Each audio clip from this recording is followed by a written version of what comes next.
그러니까 지금 새누리당이나 이런 쪽에서는 뭐 위안부 문제가 걸려있는 강경화 외교장관 후보나 재벌들이 싫어하는 김상조 공정거래위원장 이분이나 낙마시키고 싶어 죽겠으니까 지금 이 상태에서는 그런 식으로 이제 이낙연 총리 후보자에 대해서 한번 대판 싸워놓고 둘 중에 하나는 최소한 양보하겠지 하는 그 스탠스로 가고 있는 것 같다. 이런 거죠.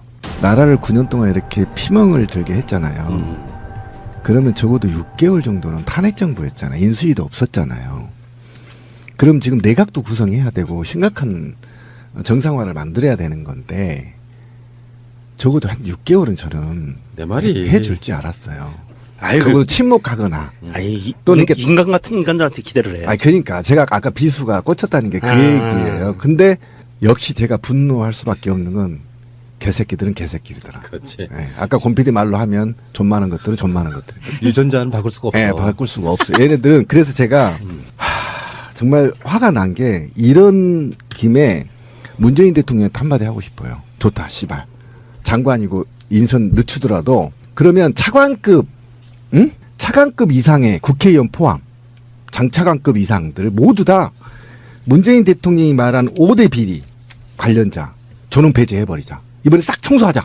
국회의원도 사퇴하고. 그러니까 이야기가 지금 이거야. 이낙연 총리는 뭐 어쩔 수 없이 통과시켜줬지만 이 다음부터는 얄짤없다. 여기에 지금 새누리 그러니까 그렇죠. 자유한국당의 스탠스고요. 지금 누구나 다 아시다시피 김상조 공정거래위원장 내정자와 강경화 외교부 장관 후보에 대해서는 벼르고 있는 거거든요. 벼르고 있죠. 그래서 그쪽에서 쏟아져 나오는 정보랄까 또 언론들이 같이 보조해가지고 막 의혹인지 아닌지도 모르고 난사해야 되는 것들이 지금 김상조와 강경화에게 지금 쏟아지고 있는 분위기란 말이에요. 싸지르고 있어요. 언론들이 말도 안 되는 것들을. 자, 그 실드를 잠시 후에 한번 해보겠습니다. 김상조 공정거래위원장은 사실 뭐 청문회 통과해가지고요. 마음에 들건 안 들건 대통령 임명하면 됩니다. 그런 자리에 있는 거예요. 있는 건데 네. 김상조는 경제개혁의 재벌 계획에 있어서 상징적인 인물이거든요. 이분이 낙마해버리면 동력이 확 떨어집니다. 아, 큰일 납니다. 예. 그래서 김상조는 자유한국당과 재벌들은 꼭 떨어뜨려야 되는 인물이고 그렇다 보니까 실제로요. 박근혜 탄핵에 같이 동참했던 조중동이나 이런 언론들이 그들의 색깔이랄까 기득권을 포기한 게 아니지 않습니까? 그렇죠. 그럼요. 예. 그러니까 그 언론들은 언론이라고 불러서 안 되지. 조중동은 찌라시들은 그 신문지들은 예를 들면은 재벌들과 결탁돼 있고 그들의 입장에서는 모든 쏟아내리는 것들이 이런 거예요. 내가 길거리 지나가다가 뒤를 돌아봤어. 근데 나는 돌아본 이유가 뒤에 뭘 떨어뜨린 것 같아 돌아봤는데 신문들은 어떻게 이야기하고 있냐면 되게 멋진 아가씨가 지나가니까 뒷모습을 보려고 돌아봤다. 이런 식인 거야. 그러니까 그 모든 의혹은 뭐 나오는 팩트들마다 의혹을 얹어가지고 공격을 해대고 있는 이런 상태입니다. 지금 현재가 대부분 다 그런 거예요. 그래서 실제로 이런 비교를 한번 해봐야 됩니다. 박근혜나 이명박 정부 때 나왔던 후보자들은 대체적으로 보면은 이장전이면 정말 껌이었고 그중에 가장 하위 수준의 것들이었고 그것도 부동산 투기 목적의 것들이었고 그 위에 뭐 세금 탈루라든지 논문 표절이라든지 그런 등등의 것들이 훨씬 더 많이 있었기 때문에 근데 이런 게 있어요. 언론이 갖고 있는 정말 못된 풍토랄까 습성은 뭐냐면은 어차피 그 사람의 의혹은 있잖아요. 오히려 당시에는 유장전이면 큰 이슈도 안 될 정도로 더 큰 어마어마한 죄가 있었어. 그래서 이 후보자에 대해서 언론들이 10개 정도의 의혹을 쏟아내요.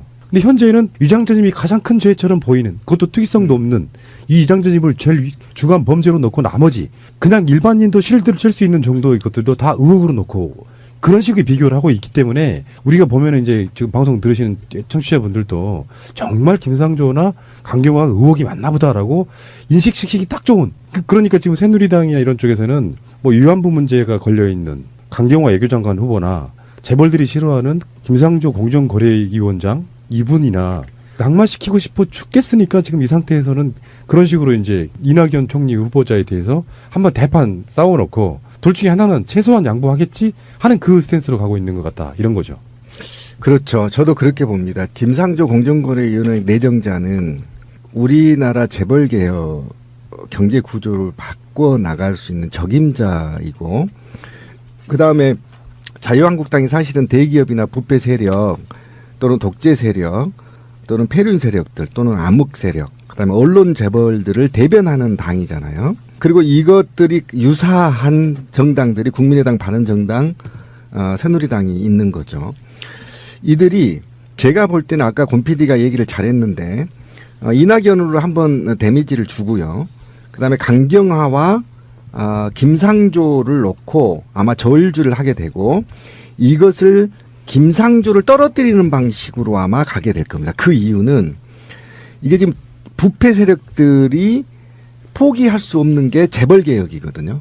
이 재벌개혁에 칼날을 들이댈 최적의 적임자 김상조를 떨어뜨리는 게 이들의 미션인 겁니다. 그러니까 이 미션을 수행하기 위해서 엄청나게 모략이 난무할 것이고 그다음 이 모략을 통해서 강경화를 통과시키고 김상조를 떨어뜨리는 방식의 양자택일의 가능성이 굉장히 있다. 그러면 이쯤에서 지금 SNS에서 김상조 후보에 대해서 언론들처럼 하는 거 말고 진실을 이야기하는 여러 가지 글들이 올라오고 있는데요. 그래서 소개 좀 해주세요.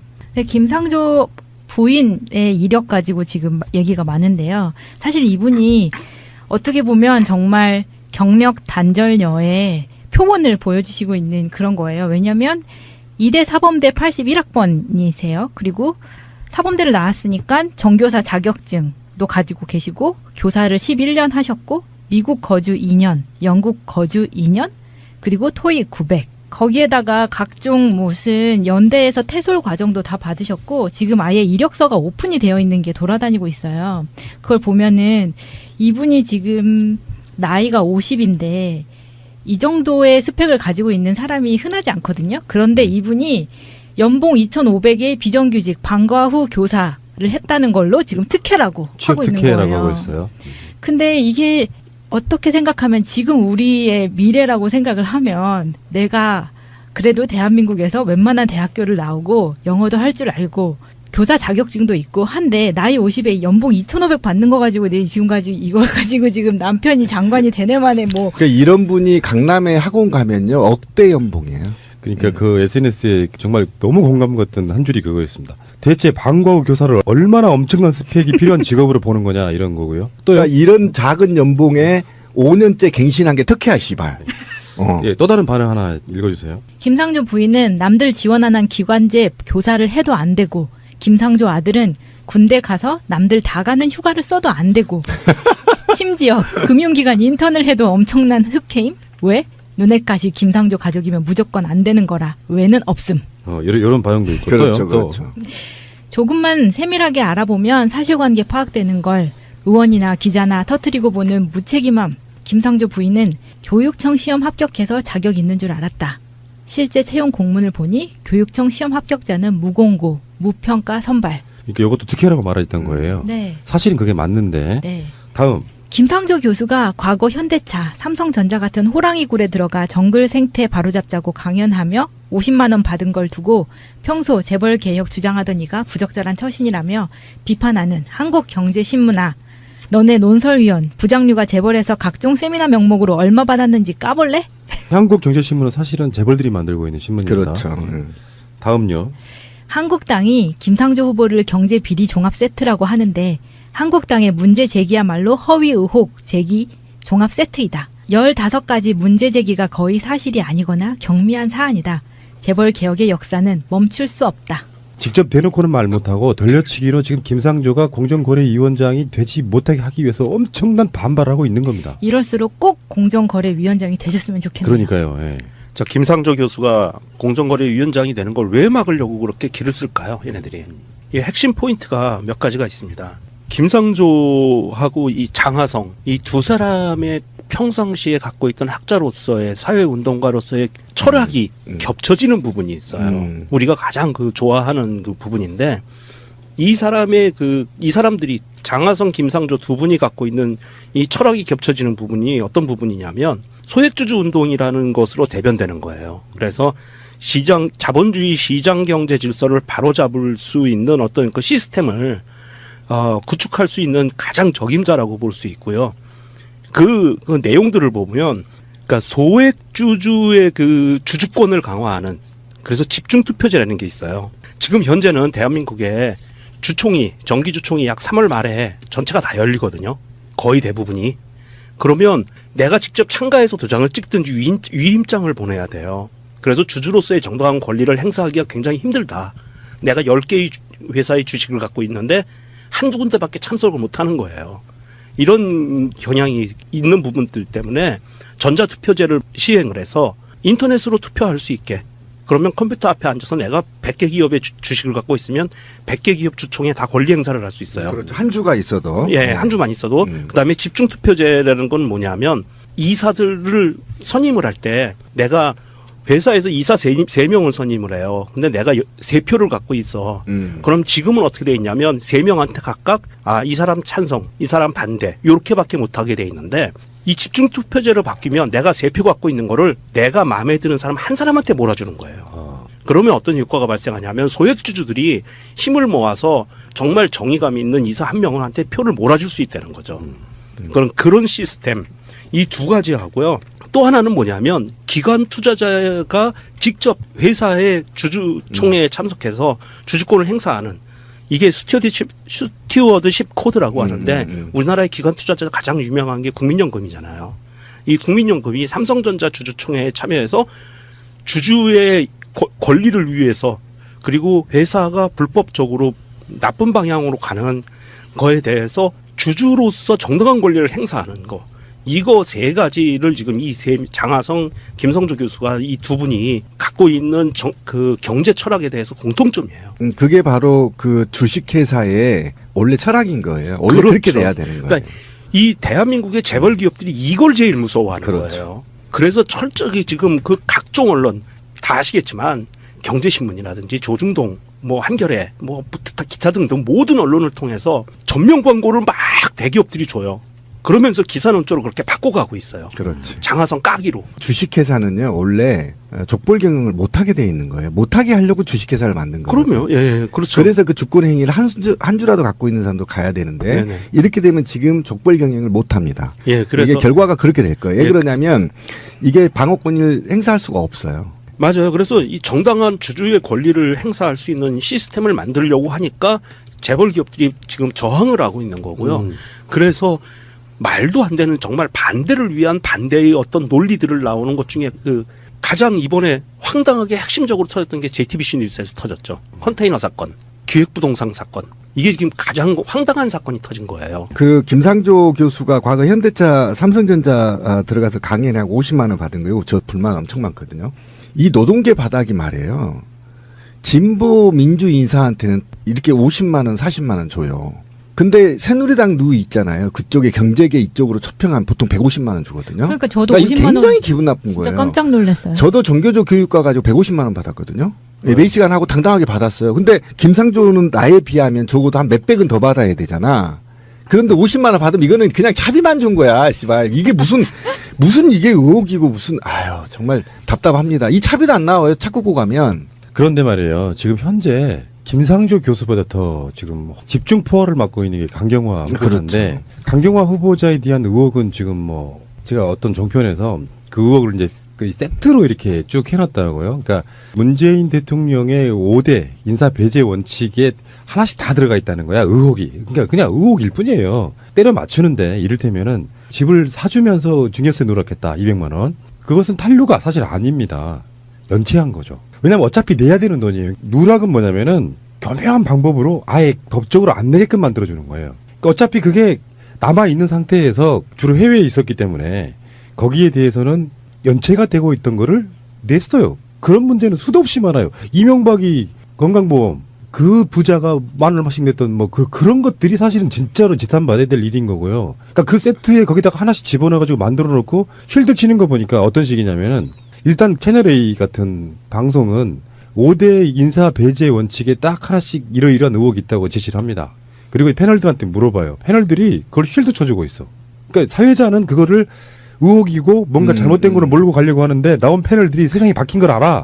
그래가지고 요거는 먹고 사야 되니까. 요것도 의혹이라면 의혹일 수 있겠네요 정도로 넘어가는 거예요. 그러니까 우리 마음속으로 이런 프레임도 안 돼요. 뭐 자유한국당이 이낙연은 이제 뭐 통과됐다고 치더라도 김상조와 강경화는 둘 중에 하나를 낙마시킬 것이다라는 프레임이 쫙 번지잖아요. 그러면 둘 중에 하나 또는 둘 다 낙마가 되면 그럴 줄 알고 우리가 반말이 없어지는 거예요. 그러지 말고 나는 정말 지키고 싶은 두 사람이라고 생각하면요. 말도 안 되는 것들에 대한 쉴드는 저는 쳐야 된다고 보고 이게 오용방송 새날에 해야 될 일이라고 생각합니다. 컨테이너 이야기를 잠깐만 해볼게요. 그 이일병 교수가 지금 강경화 후보자의 남편이시죠? 예. 네. 그 컨테이너 이야기 좀 우리 팩트 폭격기 병정님이 좀 말씀 좀 해주십시오. JTBC 뉴스에서 이게 발탄이 됐는데요. JTBC 뉴스에서는 이 컨테이너를 쌓아서 만들어 놓은 농가 주택이죠. 이 주택을 기획부동산을 매입을 한 거다. 부동산 투기다라고 뉴스를 내보내면서 취재를 안 했어요. 일단 취재를 안 한 티가 어디서 나냐 하면 가서 사진도 안 찍었어요. 사진도 안 찍고 로드맵 있죠. 다음 로드맵에서 예. 그 이미지를 캡처해가지고 기자 새끼가 이거 말도 안 되는 거. 그거를 요즘에 붙인 명칭이 노룩 취재예요. 아 노룩 취재. 어. 이게 신참 기자가 했는데, 자, 우리 손석희 씨가 진행하는 뉴스인데, 자, 이게 SBS에서 난리가 난 적이 있었죠. 지난번 대통령 선거 기간에 김성준 앵커인가요? 나와서 오랜 시간 동안 사과 방송도 하고 했는데, 이번 JTBC는 어떻게 이거에 대처할 수 있을지 모르겠고요. 그 부분은 좀 팩트를 얘기 좀 더 해주면 부동산 투기를 위해서 집을 샀다는 게 핵심인 거잖아요. 네. 예, 그렇죠. 근데 실제로 보면은 살기 위해서 거제도에서 거주하는 목적으로 네. 이일병 교수가 직접 짓는 과정을 되게 허접해요. 그러니까 막 대단한 고급 자재로 막 대단하게 만드는 게 아니라 무슨 배관 하나를 다 직접 해가면서 만드는 거 어떻게 그렇게 기획부동산이라고 이야기를 합니까? 예, 그 얘기를 좀 얘기를 해봐야 될 것 같은데 정말 얄밉고 더러운 것 같아요. 왜 그러냐면 얘기를 좀 드리면 상득이가 경기도 땅에 사서 IC죠. 인터체인지를 연결해서 땅값이 수배 오르는 것. 응? 수배 오르는 것. 그리고 일부의 그린벨트를 사서 그 그린벨트를 용도 변경하고 용도 변경하기 위해서 법률적으로 하자가 없게끔 인위적으로 만들어 나가는 것. 그리고 그것을 땅값을 올려서 분양하는 것이 기획부동산입니다. 그런데 지금 강경화 남편의 얘기는 이런 겁니다. 거제도에 평당 1,000원짜리 땅이었어요. 괜찮아요. 예, 예. 굉장히 싼 땅이죠. 아, 땅 좀 살아가야겠다. 예, 1,000원짜리 땅을 임야에서 대지로 바꿨단 말이에요. 집을 지을 수 있는 용도로. 네. 그러면 공시지가가 10만 원으로 올라요. 예, 그렇죠. 예, 공시지가가. 맞아요. 그런데 말이죠. 제가 이 얘기를 해주고 싶어요. 서울의 인구를 빼기 위해서 경기도가 수십 년 동안 과거에 어떤 방식을 썼냐면요. 그린벨트 지역이나 개발 금지 구역에 네. 5년인가요? 4년인가에 컨테이너 박스나 그 다음에 그 비닐하우스가 있으면 5년 후에 임대로 전환해주는 정책이 있었어요. 그게 뭐냐면 대지로. 예, 대지로. 그래서 과밀 서울 인구를 경기도로 옮기기 위한 방식이었어요. 그래서 서울 군교 은평이나 이런 데 경기도 서울 군교 마지막 땅이 건물들이 지금 들어선 이유가 20년 전에 그 정책을 했기 때문입니다. 아하. 저희 고향은요. 평당 1,000원, 2,000원짜리가 있어요. 그런데 임목도가 70%, 80%가 아닌 60% 네, 네. 이하인 임야나 그린벨트에 대지로 변경할게요. 어서 해줄게 해요. 왜 그런지 아세요? 인구수 늘리려고. 아니요. 세수 늘리기. 아, 세수 늘리려고. 그렇죠. 그래서 지자체하고 서울 군계하고 완전히 달라요. 뉘앙스가. 이건 기획부동산이 아니에요. 그러니까 나무가 보호목이나 잡목들은 상관없어요. 잡목들에서 대지로 바꿔줄게. 얼른 바꿔줄게. 1,000원짜리 세금 받는 데 있잖아요. 10만 원이면 지자체는 재정자립도가 9% 7% 거제도가 거기서 서울에 있는 사람이 내려가서 살 테니까 대지로 바꿔주면 어디서 바꿔줄게. 세금이 10배 이상 차이 나요. 그럼 지자체 세금 늘어나잖아. 돈도 없는데. 예스입니다. 예스. 이건 기획부동산이 아니라고. 자, 이게 우리 기획부동산이라고 뉴스 난 거를 좀 꼼꼼히 따져봐야 되는데, 이 컨테이너 하우스에 두 가지 그 이슈가 걸려 있는 거예요. 하나는 기획부동산으로 인한 부동산 투기, 그리고 결과적으로 나오는 그 증여세 누락, 그 증여세 후납부, 납부됐죠. 이 두 가지 건이 걸리는데, 연체 해결한 거예요. 예, 연체 해결. 그렇지. 연체 납부. 첫 번째, 부동산 투기가 말이 안 되는 이유. 이거는 뭐냐면, 자, 우리 기획부동산이라서 땅을 필지를 나누어서 분양을 합니다. 그러면 필지를 나누면 대지로 되면 이미 땅값이 올라가잖아요. 그러나 사는 사람은 그거를 수도권이라면 이게 가격 폭등을 하기 위한 목적으로 그렇죠. 사면 예, 이게 투기예요. 아니 근데 서울 군계는요. 대지로 전화를 안 해줘요. 잘. 가격이 예, 됐다 엄청나게 그러면 차니까. 예, 뭐 저기 뭐 용인이라든지 이런 쪽 그렇죠. 가면 이제 하잖아요. 자, 그런데 이 지금 거제도에는 이 이일병 교수가 한 이 집은요 분할해서 샀는데 이게 살 때 대지가 아니었어요. 요거 잘 보셔야 돼요. 대지가 아닌 상태에서 사서 여기다 대지로 변경을 합니다. 본인이. 그렇죠. 네. 그리고 집을 져요. 컨테이너 하우스를 놔요. 자, 그러면 어떻게 되냐면 땅값을 자기가 비싸게 내서 세금을 많이 내는 거예요. 그래 맞아요. 예. 그걸 굳이 할 필요가 없는데도 불구하고 그렇게 밟아갔다. 그래서 세금을 이일병 교수가 직접 냈다. 높은 세금을. 그러면서 이걸 2딸 명의로다가 나중에 바꾼 걸로 보여요. 그러면서 여기서 이 시간 타임의 그 타임을 잘못 잡아서 증여세가 누락이 됐었던, 그러니까 누락이 아니죠. 증여세를 연체 납부했었던 이런 것들이 걸리는 것 같고요. 그러니까 JTBC 뉴스에서 이거를 취재를 하면서 본인들이 취재한 뉴스에서도 자기들이 논리무순이 나와요. 이게 기획부동산이고 부동산 투기라고 하면서 내용들을 자세히 뜯어보면 논리적으로 자기들이 스스로 그 자기들 뉴스를 논리를 해치는 이런 뉴스를 만들어내버렸다는 거죠. 이게 반대를 반대라고 이야기하는 이유가요. 일상에서 이런 경우는 흔히 있는 일이잖아요. 막 의도적으로 이 양반이 무슨 뭐 유엔에 있으면서는 또 누구 시켜가지고 막 전국에 땅 벌어 다니고 그걸로 부동산 투기하고 그래서 일부러 막 차명으로 했는데 경찰이 또 딸이야. 거기서 세금 200만 원 피하려고. 그러니까 그런 게 아니잖아요. 나도 꿈이 그거거든요. 저도 그래요. 고향에 내려가는데 내가 그게 뭐 나는 컨테이너는 굉장히 좀 그 진보적 오픈 마인드를 갖고 있는 사람들이 쓸 수 있는 집 모양의 형태라고 생각해요. 멋있게 짓는 것도 있지만 컨테이너 박스를 이렇게 잘 만들어 가지고 굉장히 예술적인 느낌도 좀 있거든요. 그 외향 자체가 내가 아파트 하나 갖고 있는 거 말고 어디 고향에 제2 거주지 개념으로 뭐 노후를 보내려고 하는 그런 집 하나 사들였는데 그것도 컨테이너 박스인데 기획부동산이야. 아니 뭐 이런 식으로 몰고 가면 안 되는 거고요. 그러니까 지금 강경화 후보자에 대해서 나오는 건들은 대부분 보면 일상의 보통 사람들도 할 수 있는 의혹들을 다 의혹이라고 부풀려 가지고 막 짜 맞추다 보니까 5대 인사 배제 원칙에 하나씩 다 들어있다고 막 보도를 하고 있는 거예요. 근데 네.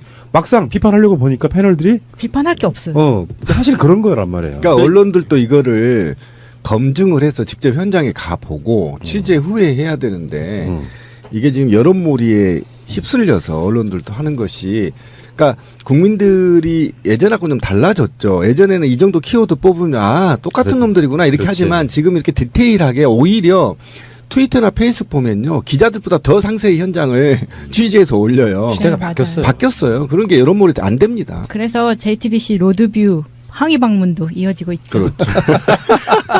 그것도 비유하기 예, 우리가 이 컨테이너 하우스를 짓는 건 2가지가 있는데요. 농가주택으로 많이 짓죠, 시골에서. 2가지입니다. 하나는 적법이 아니다.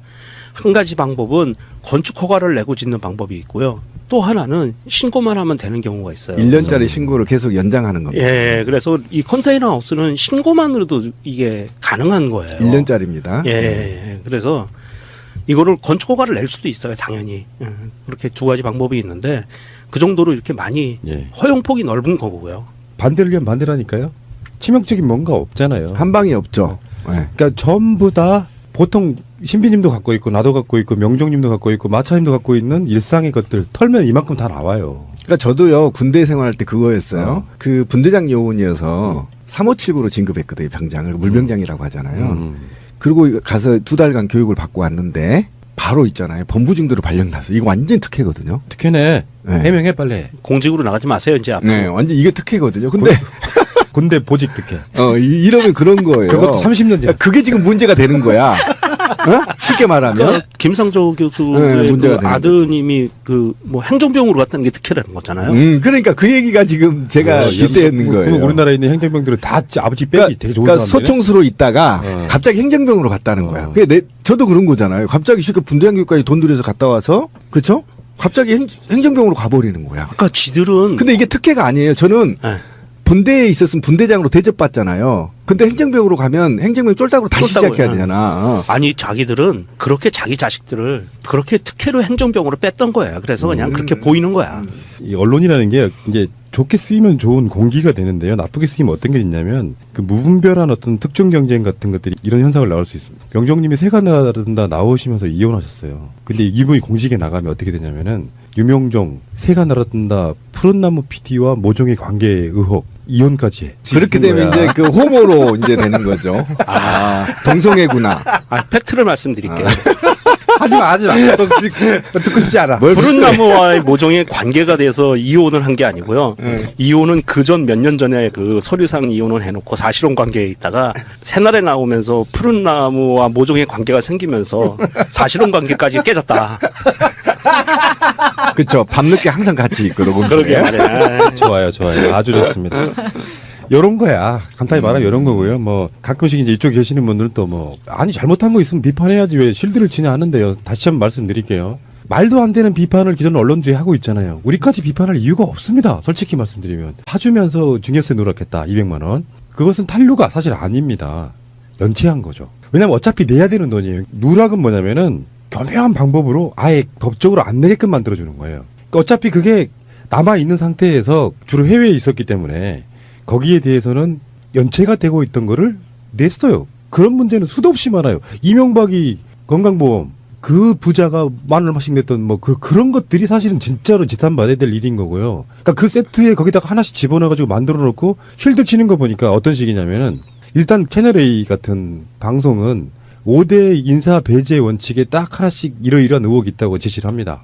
그리고 패널들한테 물어봐요. 패널들이 그걸 쉴드 쳐주고 있어.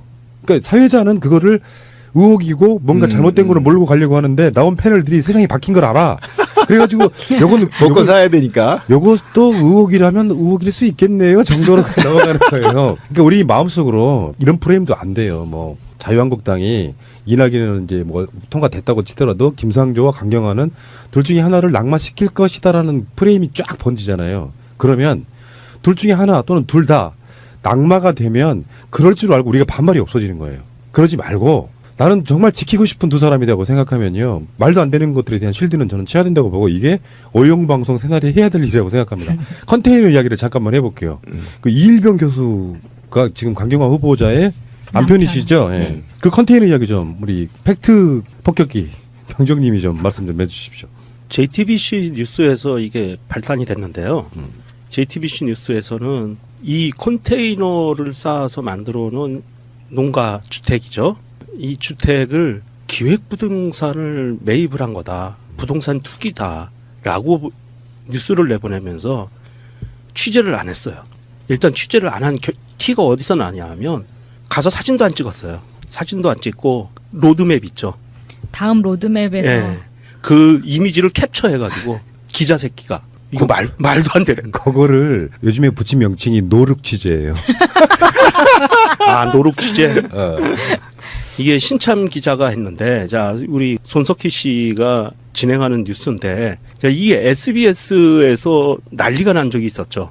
지난번 대통령 선거 기간에 김성준 앵커인가요? 나와서 오랜 시간 동안 사과 방송도 하고 했는데, 이번 JTBC는 어떻게 이거에 대처할 수 있을지 모르겠고요. 그 부분은 좀 팩트를 얘기 좀 더 해주면 부동산 투기를 위해서 집을 샀다는 게 핵심인 거잖아요. 네. 예, 그렇죠. 근데 실제로 보면은 살기 위해서 거제도에서 거주하는 목적으로 네. 이일병 교수가 직접 짓는 과정을 되게 허접해요. 그러니까 막 대단한 고급 자재로 막 대단하게 만드는 게 아니라 무슨 배관 하나를 다 직접 해가면서 만드는 거 어떻게 그렇게 기업 부동산이라고 이야기를 합니까? 예, 그 얘기를 좀 얘기를 해봐야 될 것 같은데 정말 얄밉고 더러운 것 같아요. 왜 그러냐면 얘기를 좀 드리면 상득이가 경기도 땅에 사서 IC죠. 인터체인지를 연결해서 땅값이 수배 오르는 것. 응? 수배 오르는 것. 그리고 일부의 그린벨트를 사서 그 그린벨트를 용도 변경하고 용도 변경하기 위해서 법률적으로 하자가 없게끔 인위적으로 만들어 나가는 것. 그리고 그것을 땅값을 올려서 분양하는 것이 기획부동산입니다. 그런데 지금 강경화 남편의 얘기는 이런 겁니다. 거제도에 평당 1,000원짜리 땅이었어요. 괜찮아요. 예, 예. 굉장히 싼 땅이죠. 아, 그 땅 좀 사러 가야겠다. 예, 1,000원짜리 땅을 임야에서 배지로 바꿨단 말이에요. 집을 지을 수 있는 용도로. 네. 그러면 공시지가가 10만 원으로 올라요. 예, 예, 그렇죠. 예, 공시지가가. 맞아요. 그런데 말이죠. 제가 이 얘기를 해주고 싶어요. 서울의 인구를 빼기 위해서 경기도가 수십 년 동안 과거에 어떤 방식을 썼냐면요. 그린벨트 지역이나 개발 금지 구역에 네. 5년인가요? 4년인가에 컨테이너 박스나 그 다음에 그 비닐하우스가 있으면 5년 후에 임대로 전환해주는 정책이 있었어요. 그게 뭐냐면 대지로. 예, 대지로. 그래서 과밀 서울 인구를 경기도로 옮기기 위한 방식이었어요. 그래서 서울 군교 은평이나 이런 데 경기도 서울 군교 마지막 땅이 건물들이 지금 들어선 이유가 20년 전에 그 정책을 했기 때문입니다. 아하. 저희 고향은요. 평당 1,000원, 2,000원짜리가 있어요. 그런데 인목도가 70%, 80%가 아닌 60% 네, 네. 이하인 이미아나 그린벨트에 대지로 변경할게요. 어서 오세요 해줄게 해요. 왜 그런지 아세요? 인구수 늘리려고. 아니요. 세수 늘리기. 세수 늘리려고. 그렇죠.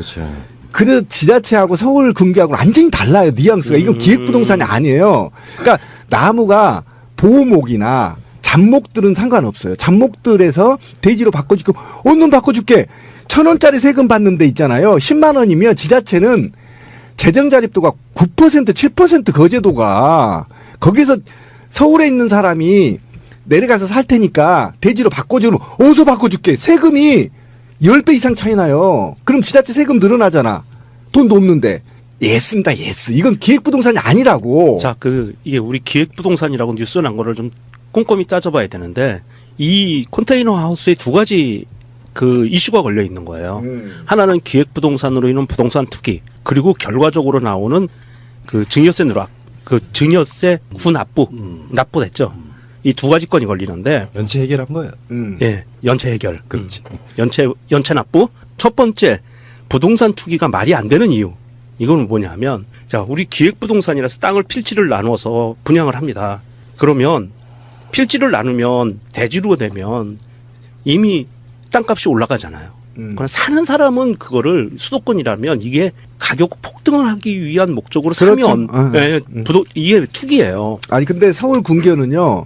대지로 전화를 안 해줘요. 잘. 가격이 됐다 엄청나게 그러면 차니까. 뭐 저기 뭐 용인이라든지 이런 쪽 그렇죠. 가면 이제 하잖아요. 자, 그런데 이 지금 거제도에는 이 이일병 교수가 한 이 집은요 분할해서 샀는데 이게 살 때 대지가 아니었어요. 요거 잘 보셔야 돼요. 대지가 아닌 상태에서 사서 여기다 대지로 변경을 합니다. 본인이. 그렇죠. 네. 그리고 집을 줘요. 컨테이너 하우스를 놔요. 자, 그러면 어떻게 되냐면 땅값을 자기가 비싸게 내서 세금을 많이 내는 거예요. 그래 맞아요. 예, 그걸 굳이 할 필요가 없는데도 불구하고 그렇게 밟아갔다. 그래서 세금을 이일병 교수가 직접 냈다. 높은 세금을. 그러면서 이걸 두 딸 명의로다가 나중에 바꾼 걸로 보여요. 그러면서 여기서 이 시간 타임에 그 타임을 잘못 잡아서 증여세가 누락이 됐었던, 그러니까 누락이 아니죠. 증여세를 연체 납부했었던 이런 것들이 걸리는 것 같고요. 그러니까 JTBC 뉴스에서 이거를 취재를 하면서 본인들이 취재한 뉴스에서도 자기들이 논리모순이 나와요. 이게 기획부동산이고 부동산 투기라고 하면서 내용들을 자세히 뜯어보면 논리적으로 자기들이 스스로 그 자기들 뉴스를 논리를 해치는 이런 뉴스를 만들어내버렸다는 거죠. 이게 반대를 반대라고 이야기하는 이유가요. 일상에서 이런 경우는 흔히 있는 일이잖아요. 막 의도적으로 이 양반이 우선 뭐 유엔에 있으면서는 누구 시켜가지고 막 전국에 땅 벌어 다니고 그걸로 부동산 투기하고 그래서 일부러 막 차명으로 했는데 경거래권이 또 딸이야. 거기서 세금 200만 원 피하려고. 그러니까 그런 게 아니잖아요. 나도 꿈이 그거거든요. 저도 그래요. 고향에 내려가는데 내가 그게 뭐 나는 컨테이너는 굉장히 좀 그 진보적 오픈 마인드를 갖고 있는 사람들이 있을 수 있는 집 모양의 형태라고 생각해요. 멋있게 짓는 것도 있지만 컨테이너 박스를 이렇게 잘 만들어 가지고 굉장히 예술적인 느낌도 좀 있거든요. 그 외향 자체가 내가 아파트 하나 갖고 있는 거 말고 어디 고향에 제2 거주지 개념으로 뭐 노후를 보내려고 하는 그런 집 하나 사드렸는데 그것도 컨테이너 박스인데 기획부동산이야. 아니 뭐 이런 식으로 몰고 가면 안 되는 거고요. 그러니까 지금 강경화 후보자에 대해서 나오는 건들은 대부분 보면 일상의 보통 사람들도 할 수 있는 의혹들을 다 의혹이라고 부풀려 가지고 막 짜 맞추다 보니까 5대 인사 배제 원칙에 하나씩 다 들어있다고 막 보도를 하고 있는 거예요. 근데 네. 막상 비판하려고 보니까 패널들이 비판할 게 없어요. 사실 그런 거란 말이에요. 그러니까 언론도 사회운동가로서의 철학이 겹쳐지는 부분이 있어요. 우리가 가장 그 좋아하는 그 부분인데 이 사람들이 장하성, 김상조 두 분이 갖고 있는 이 철학이 겹쳐지는 부분이 어떤 부분이냐면 소액주주 운동이라는 것으로 대변되는 거예요. 그래서 자본주의 시장 경제 질서를 바로잡을 수 있는 어떤 그 시스템을 구축할 수 있는 가장 적임자라고 볼 수 있고요. 그 내용들을 보면, 그러니까 소액주주의 그 주주권을 강화하는, 그래서 집중투표제라는 게 있어요. 지금 현재는 대한민국에 주총이, 정기주총이 약 3월 말에 전체가 다 열리거든요. 거의 대부분이. 그러면 내가 직접 참가해서 도장을 찍든지 위임장을 보내야 돼요. 그래서 주주로서의 정당한 권리를 행사하기가 굉장히 힘들다. 내가 10개의 회사의 주식을 갖고 있는데 한두 군데밖에 참석을 못하는 거예요. 이런 경향이 있는 부분들 때문에 전자투표제를 시행을 해서 인터넷으로 투표할 수 있게, 그러면 컴퓨터 앞에 앉아서 내가 100개 기업의 주식을 갖고 있으면 100개 기업 주총에 다 권리 행사를 할 수 있어요. 그렇죠. 한 주가 있어도. 예, 한 주만 있어도. 그다음에 집중투표제라는 건 뭐냐면 이사들을 선임을 할 때 내가 회사에서 이사 3명을 선임을 해요. 근데 내가 3표를 갖고 있어. 그럼 지금은 어떻게 돼 있냐면 3명한테 각각 이 사람 찬성, 이 사람 반대 이렇게밖에 못하게 돼 있는데, 이 집중투표제로 바뀌면 내가 3표 갖고 있는 거를 내가 마음에 드는 사람 한 사람한테 몰아주는 거예요. 그러면 어떤 효과가 발생하냐면 소액주주들이 힘을 모아서 정말 정의감 있는 이사 한 명한테 표를 몰아줄 수 있다는 거죠.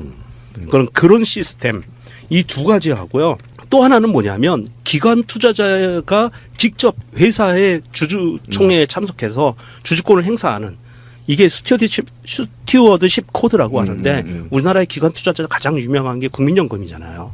이 국민연금이 삼성전자 주주총회에 참여해서 주주의 권리를 위해서, 그리고 회사가 불법적으로 나쁜 방향으로 가는 거에 대해서 주주로서 정당한 권리를 행사하는 거, 이거 3가지를 지금 장하성, 김성조 교수가 이 두 분이 갖고 있는 그 경제 철학에 대해서 공통점이에요. 그게 바로 그 주식회사의 원래 철학인 거예요. 원래 그렇죠. 그렇게 돼야 되는 거예요. 그러니까 이 대한민국의 재벌 기업들이 이걸 제일 무서워하는 그렇죠. 거예요. 그래서 철저히 지금 그 각종 언론 다 아시겠지만 경제신문이라든지 조중동, 뭐 한겨레, 뭐 기타 등등 모든 언론을 통해서 전면 광고를 막 대기업들이 줘요.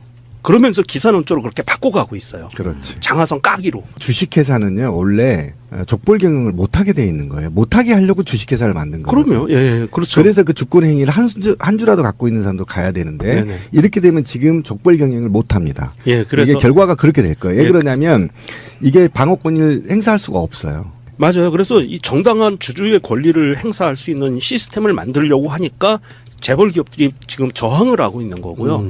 그래서 말도 안 되는 정말 반대를 위한 반대의 어떤 논리들을 나오는 것 중에 그 가장 이번에 황당하게 핵심적으로 터졌던 게 JTBC 뉴스에서 터졌죠. 컨테이너 사건, 기획부동산 사건. 이게 지금 가장 황당한 사건이 터진 거예요. 그 김상조 교수가 과거 현대차 삼성전자 들어가서 강연에 하고 50만 원 받은 거예요. 저 불만 엄청 많거든요. 이 노동계 바닥이 말이에요. 진보 민주 인사한테는 이렇게 50만 원, 40만 원 줘요. 근데 새누리당 누 있잖아요. 그쪽에 경제계 이쪽으로 초평하면 보통 150만 원 주거든요. 그러니까 저도 그러니까 50만 원 굉장히 기분 나쁜 진짜 거예요. 깜짝 놀랐어요. 저도 종교조 교육과 가지고 150만 원 받았거든요. 4시간 하고 당당하게 받았어요. 근데 김상조는 나에 비하면 적어도 한 몇백은 더 받아야 되잖아.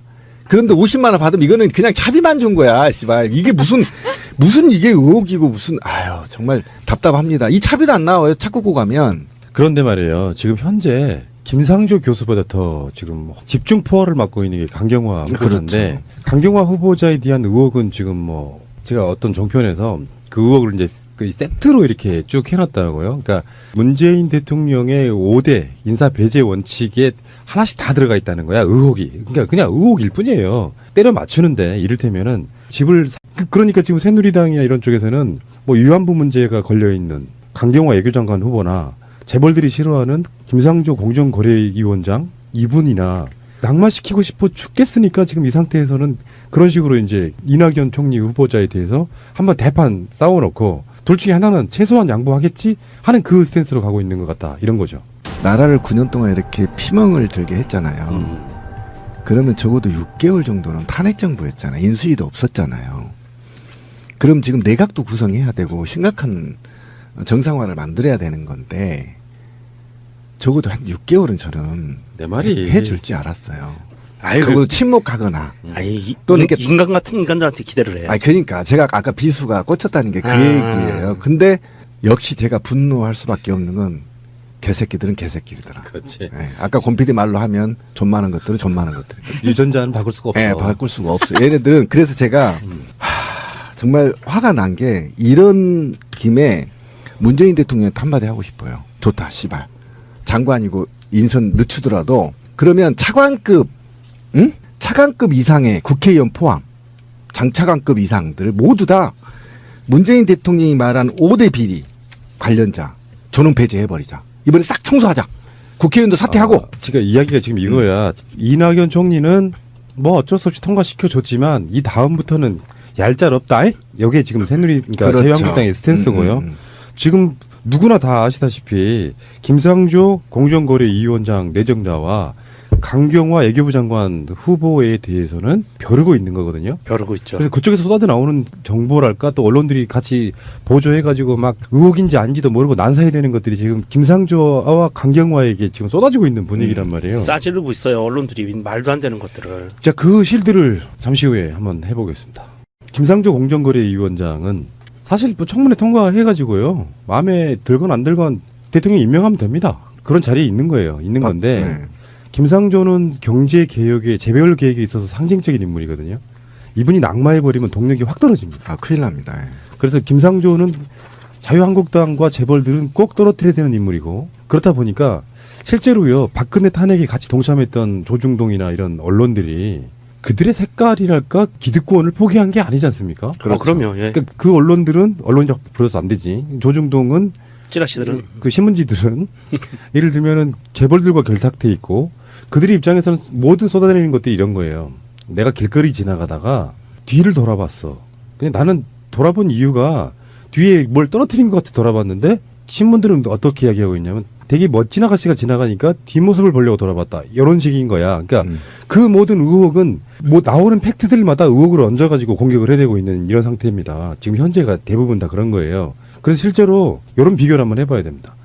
박근혜나 이명박 정부 때 나왔던 후보자들은 대체적으로 보면은 이장전이면 정말 껌이었고 그중에 가장 하위 수준의 것들이었고 그것도 부동산 투기 목적의 것들이었고 그 위에 뭐 세금 탈루라든지 논문 표절이라든지 그런 등등의 것들이 훨씬 더 많이 있었기 때문에 근데 이런 게 있어요. 언론이 갖고 있는 정말 못된 풍토랄까 습성은 뭐냐면은 어차피 그 사람의 의혹은 있잖아요. 오히려 당시에는 유장전이면 큰 이슈도 안 될 정도로 더 큰 어마어마한 죄가 있었어. 그래서 이 후보자에 대해서 언론들이 10개 정도의 의혹을 쏟아내요. 근데 현재는 유장전입이 가장 큰 죄처럼 보이는 그것도 특이성도 없는 이 유장전입을 제일 주간 범죄로 놓고 나머지 그냥 일반인도 실드를 칠 수 있는 정도의 것들도 다 의혹으로 놓고 그런 식의 비교를 하고 있기 때문에 우리가 보면은 이제 지금 방송 들으시는 청취자분들도 정말 김상조나 강경화가 의혹이 많나 보다라고 인식시키기 딱 좋은 그러니까 지금 새누리당이나 이런 쪽에서는 뭐 위안부 문제가 걸려 있는 강경화 외교장관 후보나 재벌들이 싫어하는 김상조 공정거래위원장 이분이나 낙마시키고 싶어 죽겠으니까 지금 이 상태에서는 그런 식으로 이제 이낙연 총리 후보자에 대해서 한번 대판 싸워놓고 둘 중에 하나는 최소한 양보하겠지 하는 그 스탠스로 가고 있는 것 같다 이런 거죠.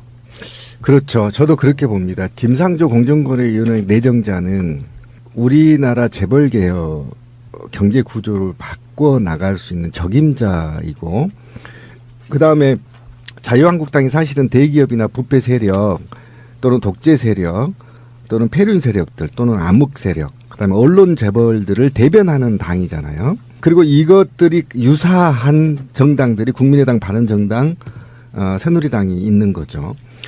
이들이 제가 볼 때는 아까 권 PD가 얘기를 잘했는데 이낙연으로 한번 데미지를 주고요. 그다음에 강경화와 김상조를 놓고 아마 저울질을 하게 되고 이것을 김상조를 떨어뜨리는 방식으로 아마 가게 될 겁니다. 그 이유는 이게 지금 부패 세력들이 포기할 수 없는 게 재벌개혁이거든요. 이 재벌개혁에 칼날을 들이댈 최적의 적임자 김상조를 떨어뜨리는 게 이들의 미션인 겁니다. 이 미션을 수행하기 위해서 엄청나게 모략이 난무할 것이고 그다음에 이 모략을 통해서 강경화를 통과시키고 김상조를 떨어뜨리는 방식의 양자택일의 가능성이 굉장히 있다. 그러면 이쯤에서 지금 SNS에서 김상조 후보에 대해서 언론들처럼 하는 거 말고 진실을 이야기하는 여러 가지 글들이 올라오고 있는데요. 그래서 소개 좀 해주세요. 네, 김상조 부인의 이력 가지고 지금 얘기가 많은데요. 사실 이분이 어떻게 보면 정말 경력 단절녀의 표본을 보여주시고 있는 그런 거예요. 왜냐하면 이대 사범대 81학번이세요. 그리고 사범대를 나왔으니까 정교사 자격증도 가지고 계시고 교사를 11년 하셨고 미국 거주 2년, 영국 거주 2년, 그리고 토익 900. 거기에다가 각종 무슨 연대에서 태솔 과정도 다 받으셨고 지금 아예 이력서가 오픈이 되어 있는 게 돌아다니고 있어요.